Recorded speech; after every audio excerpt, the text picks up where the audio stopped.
আৰু গ্ৰীচ দেশৰ পৰা আহি ভাৰতবৰ্ষত ক'ব পাৰিছিল। এটা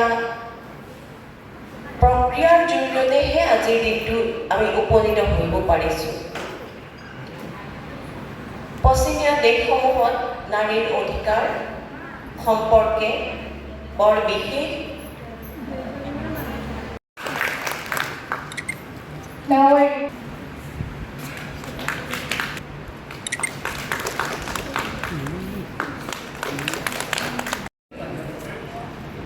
request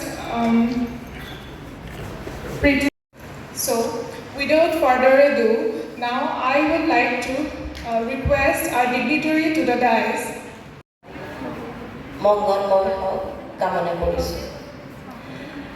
নাৰী দিৱস আমি জানো আমি এটা গতানুগতিক দিন হিচাপে উদযাপন কৰি আহিছোঁ 8 মাৰ্চ হিচাপে। আগবাঢ়ি যোৱাটো প্ৰয়োজন।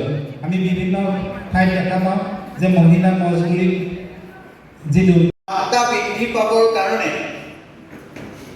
ভাৰতবৰ্ষত তথা বিশ্বত প্ৰতি বছৰে এই 8 মাৰ্চ দিনটো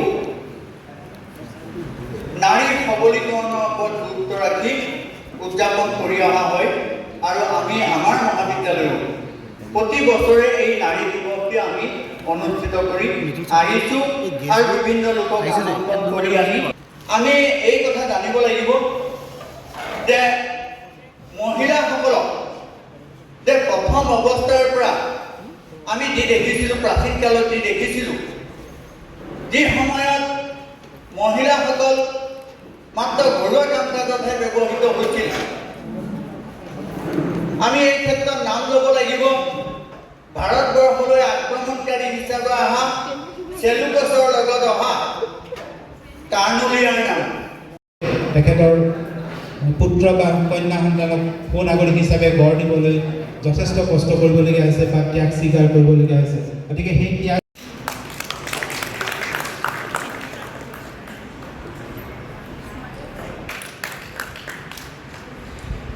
ল'বৰ কাৰণে অনুৰোধ জনাইছোঁ। আৰু ইয়াৰ লগত এই গাম্ভীৰ্যপূৰ্ণ অনুষ্ঠানৰ সন্মানীয় সভাপতি মহোদয় তথা লখিমপুৰ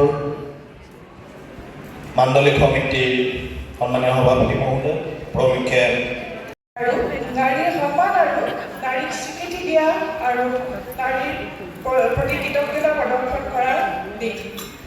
আজিৰ দিনটোত মই মোৰ ভাষণ এটি প্ৰশ্নৰে আৰম্ভ কৰিব বিচাৰোঁ। ঘৰখন শূন্য যেন লাগিব, ঘৰত হাঁহি আনন্দ নাথাকিব আৰু বিদ্যালয় বা মহাবিদ্যালয়ত কি